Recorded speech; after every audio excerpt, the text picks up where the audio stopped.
Le jour où Marie, ma professeure de littérature, m'a embrassée dans l'amphithéâtre vide après la fin du cours, ma vie a basculé dans un tourbillon de chaos imprévu. Au lieu de me sentir libérée par ce geste audacieux, j'ai été submergée par une panique viscérale, réalisant que ce baiser volé venait de sceller mon destin familial. Mon père, fervent catholique et pilier de notre petite communauté bourgeoise à Lyon, m'a renié sur le champ quand la rumeur a atteint ses oreilles, me laissant sans toit ni soutien. Je m'appelle Anna, et à 25 ans, je poursuivais mes études en lettres à l'université de Paris-Sorbonne, cherchant à m'échapper de l'étouffante province où j'avais grandi. Paris m'offrait l'anonymat, la liberté, ou du moins c'est ce que je croyais. Marie était entrée dans ma vie comme un ouragan intellectuel. À 35 ans, elle enseignait avec une passion qui électrisait la salle. Ses analyses des œuvres de Virginia Woolf ou de Simone de Beauvoir résonnant en moi comme des révélations personnelles. Nos discussions après les cours s'allongeaient, passant de la littérature à des confidences intimes. Je me sentais vue, comprise, pour la première fois. Mais ce baiser, il n'était pas prévu. C'était un après-midi pluvieux d'automne, les feuilles jaunies collées aux vitres de l'université. Les autres étudiants étaient partis, et nous débattions encore sur le thème de l'identité dans Mrs. Dalloway. Soudain, Marie s'est approchée, ses yeux sombres fixés sur les miens, et ses lèvres ont effleuré les miennes avec une douceur qui m'a fait trembler. Anna, je ne peux plus prétendre, a-t-elle murmuré. Mon cœur battait la chamade, un mélange d'euphorie et de terreur. J'ai reculé, balbutiant des excuses, et fui l'amphi comme si le diable était à mes trousses. De retour dans mon petit studio du quartier latin, je n'ai pas dormi de la nuit. Les images tourbillonnaient, le visage de ma mère, pieuse et inquiète, qui m'avait toujours mise en garde contre les tentations modernes, mon frère aîné, qui suivait les traces de mon père dans l'entreprise familiale, et qui me voyait comme la petite sœur parfaite. Comment leur expliquer? Étais-je vraiment amoureuse de Marie? Ou était-ce juste l'admiration qui se muait en quelque chose de plus profond? Le lendemain, un message de Marie: pardonne-moi si j'ai été trop impulsive. Parlons-en. J'ai hésité. Mais la curiosité ou l'attirance l'a emporté. Nous nous sommes retrouvés dans un café discret près de la Seine. Là, sous les lumières tamisées, Marie m'a ouvert son cœur. Elle était divorcée depuis 2 ans. Son mariage avec un homme ayant été une façade pour plaire à sa famille conservatrice du sud de la France. J'ai passé des années à me mentir. Anna. Toi. Tu es jeune. Tu as le choix. Ne fais pas comme moi. Ces mots m'ont touchée. Mais ils ont aussi semé le doute. Étais-je prête à affronter le monde pour elle? Notre conversation a dérivé vers des promesses chuchotées. Des mains qui se frôlaient. C'était le début d'une liaison clandestine? Des rendez-vous volés dans des parcs? Des musées? Loin des regards indiscrets. Pourtant, les fissures apparaissaient déjà. À l'université, je sentais les murmures des autres étudiants. Une fille de ma promo, Sophie, m'a prise à part un jour. Fais attention. Anna. Marie a une réputation. Elle a déjà eu des ennuis avec une ancienne élève. Je l'ai ignorée, attribuant cela à de la jalousie. Mais au fond, une voix me chuchotait que je jouais avec le feu. Chez moi, Les appels de ma famille se multipliaient. Ma mère sentait que quelque chose clochait. Tu as l'air distraite? Ma chérie. Est-ce qu'il y a un garçon? J'esquivais. Mentant par omission? Mais chaque mensonge creusait un fossé plus profond. Un soir, après une soirée passée avec Marie dans son appartement haussmannien, je me suis réveillée en sueur d'un cauchemar où mon père me chassait de la maison. Marie m'a serré dans ses bras, me promettant que tout irait bien. Nous affronterons cela ensemble. Mais étais-je prête? Le prix à payer semblait exorbitant. Perdre ma famille, mes amis d'enfance, pour une relation qui défiait toutes les normes que j'avais internalisées. La société française, malgré ses airs progressistes, gardait des poches de conservatisme tenaces, surtout dans les cercles académiques et familiaux. Les semaines suivantes, notre relation s'intensifia. Nous passions des heures à discuter de nos rêves, de nos peurs. Marie me poussait à explorer mon identité, à lire des auteurs lesbiennes comme Monique Wittig. Je me sentais grandir, mais aussi isolée. Un jour, lors d'une conférence sur le féminisme, Marie a fait une allusion subtile à l'amour entre femmes, et j'ai cru voir des regards se tourner vers moi. Paranoïa ou réalité? Le doute s'insinuait. Puis vint le premier conflit majeur. Mon anniversaire approchait, et ma famille insistait pour que je rentre à Lyon. Marie voulait que je reste, que nous célébrions ensemble. C'est le moment de leur dire: Anna, vivre dans le mensonge nous détruit. J'ai cédé à la pression familiale, prétextant un examen. En rentrant, j'ai trouvé ma mère en larmes. Un email anonyme l'avertissant de ma liaison inappropriée. Qui avait pu faire cela? Sophie. Un collègue de Marie? Le sol s'est dérobé sous mes pieds. De retour à Paris, j'ai confronté Marie. Elle a nié toute implication, mais son regard fuyant m'a troublée. Peut-être que c'est mieux ainsi. Au moins, c'est sorti. Sa nonchalance m'a blessée. Était-ce une manipulation? Le doute grandissait. Et avec lui, la tension. Je commençais à questionner chaque décision, chaque mot. Le prix de cet amour naissant était déjà trop élevé. Et pourtant, je ne pouvais m'en détacher. Les jours suivants furent un tourbillon de confrontations et de silence pesant. Mon père m'appela. Sa voix tremblante de rage contenue: Anna, dis-moi que ce n'est pas vrai. Une femme? Et ta professeure en plus? Je niai faiblement. Mais il raccrocha, me laissant avec un vide abyssal. Ma mère, plus nuancée, envoya un message: reviens à la maison. On en parlera. Mais je savais que parler signifiait conversion, prière, et peut-être même une thérapie pour guérir ce qu'il voyait comme une déviance.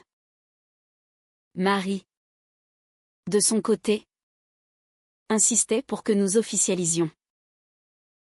Laisse-les digérer. Ils t'aiment.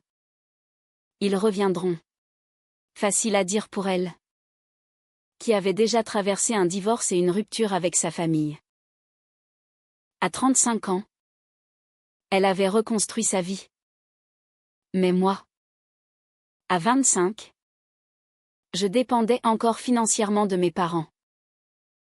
Perdre leur soutien signifiait abandonner mes études, chercher un job précaire.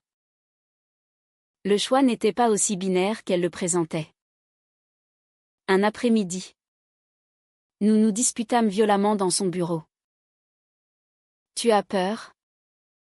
Anna. Peur de qui tu es vraiment, cria-t-elle. Je répliquai, et toi? Tu me pushes trop vite. Peut-être que Sophie avait raison. Tu as un pattern. Ses yeux s'assombrirent. Sophie. Elle est jalouse parce que je l'ai rejetée l'année dernière. La révélation me frappa comme un coup de poignard. Marie avait eu une liaison avec une autre étudiante? Étais-je juste la suivante dans une liste? Blessée. Je quittai l'université en larmes et errai le long de la Seine. Paris, avec ses ponts romantiques et ses touristes insouciants, me semblait soudain hostile. Je m'assis sur un banc, repensant à mon enfance. À Lyon, j'avais toujours été la bonne fille, excellent à l'école, participant à la messe dominicale. Les attirances pour les filles, je les avais enfouies, les attribuant à de l'admiration. Marie avait tout réveillé. Mais à quel prix? Le soir, un appel de mon frère, papa est furieux. Il dit que si c'est vrai, tu n'es plus la bienvenue. Les larmes coulèrent. Je me sentais trahie par tous, par Marie, qui minimisait mes peurs, par ma famille, qui priorisait les apparences, par la société, qui tolérait l'homosexualité en théorie mais la condamnait en pratique. Dans les médias français, on célébrait le mariage pour tous. Mais dans les familles traditionnelles, c'était une autre histoire. Je décidai de confronter Sophie. Dans le couloir de la fac, je l'accostai. C'est toi qui as envoyé l'email? Elle rougit. Balbutia, Je pensais te protéger. Marie est dangereuse. Elle abuse de son pouvoir. Était-ce de la jalousie ou une réelle inquiétude? Sophie avoua avoir été amoureuse de Marie. Rejetée. Et avoir vu notre proximité. Je ne voulais pas te blesser. Mais tu mérites mieux.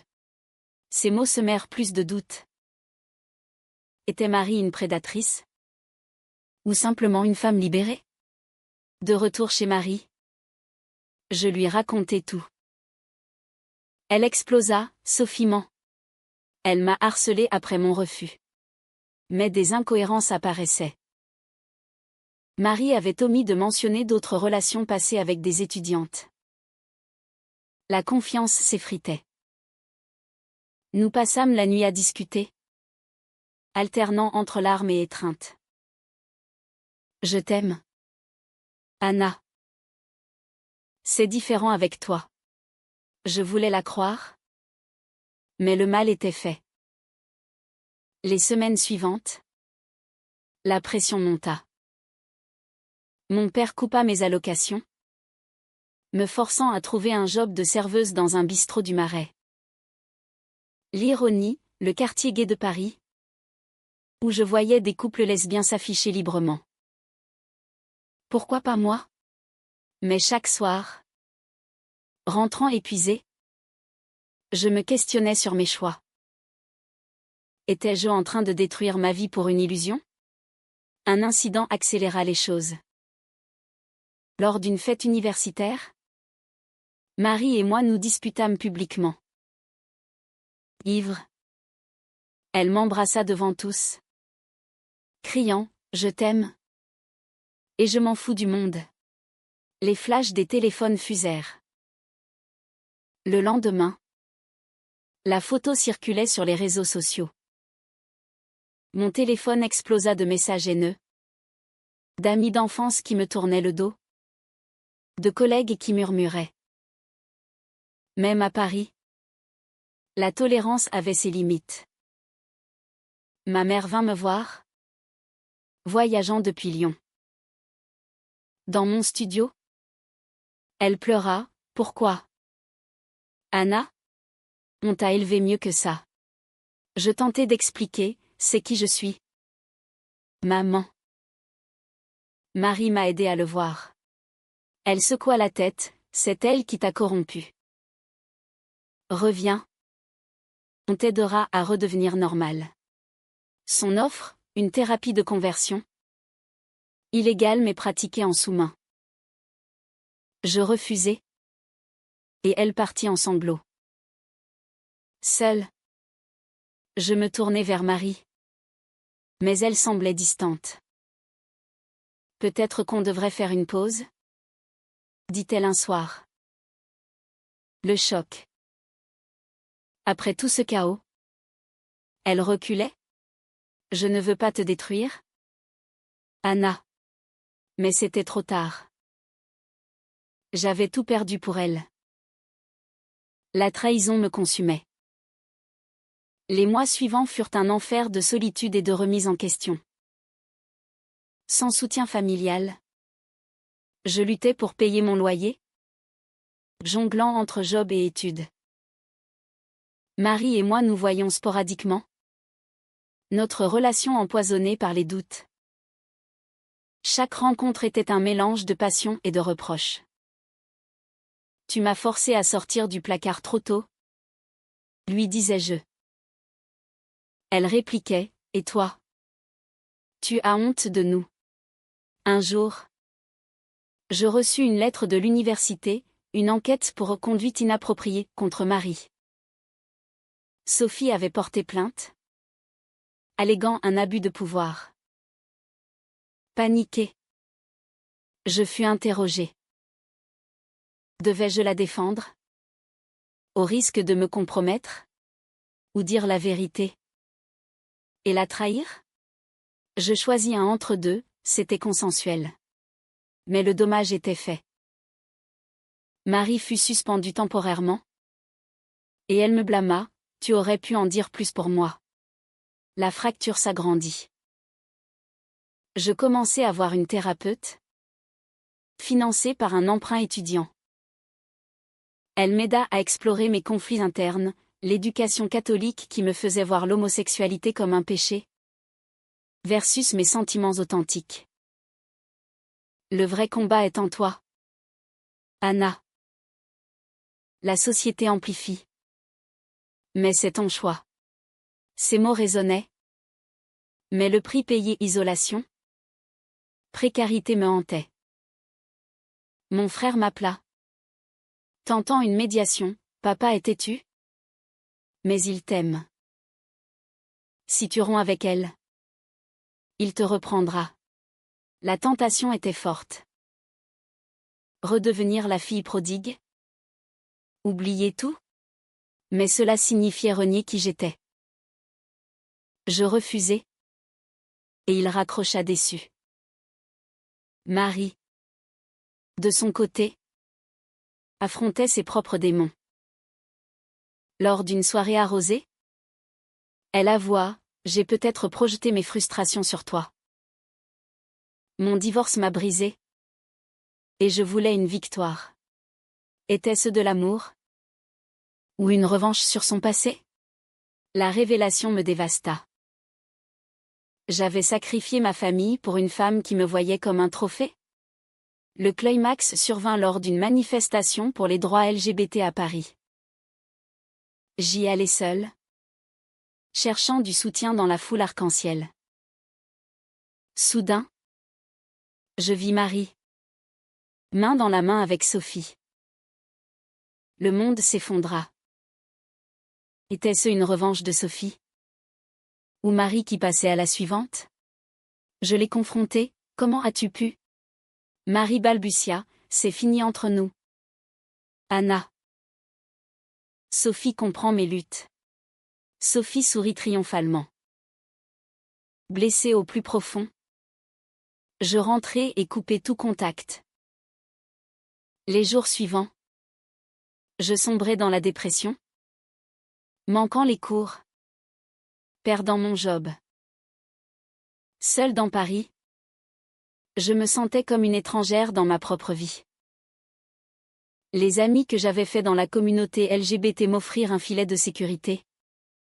Des soirées de soutien où je partageais mon histoire. Lentement, une prise de conscience émergea. J'avais payé cher, mais j'avais gagné en authenticité. Sans mari, sans famille, j'étais forcée de me reconstruire. Je repris mes études avec acharnement, obtenant une bourse. Un soir, ma mère m'appela, je lis des livres sur l'homosexualité. Peut-être que je me trompe. Un premier pas. Fragile. Mais la trahison de Marie laissait une cicatrice. Était-elle la méchante? Ou juste humaine? Avec ses faiblesses? Et moi? Avais-je été naïve? Ou courageuse? La reconstruction fut lente, parsemée de rechutes. Sans Marie, je me concentrais sur moi. Je rejoignis un groupe de soutien pour jeunes LGBT, où je rencontrais des histoires similaires, rejets familiaux, pression sociétale. Une femme, Élise, devint une amie proche. À 28 ans, elle avait traversé pire, un mariage forcé, une fuite. Le prix de la liberté est élevé, mais il en vaut la peine, disait-elle. Mon père resta inflexible. Mais ma mère multiplia les appels. Je prie pour toi. Mais je t'aime tel que tu es. Petit à petit. Elle accepta. Lors d'une visite, elle rencontra Élise. Et bien que tendue, la soirée se passa sans drame. Peut-être que Dieu nous teste tous, murmura-t-elle. À l'université, l'enquête sur Marie se conclut par un avertissement. Elle reprit ses cours, mais nous nous évitions.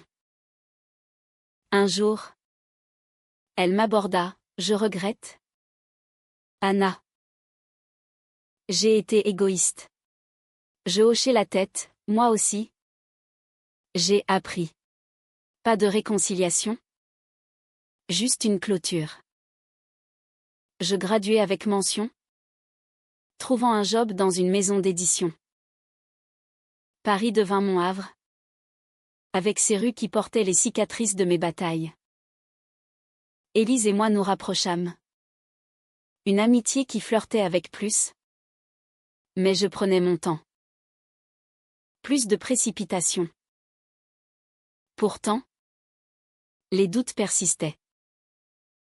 Avais-je fait le bon choix en persistant? La société évoluait, des lois protégeaient mieux. Mais les préjugés restaient.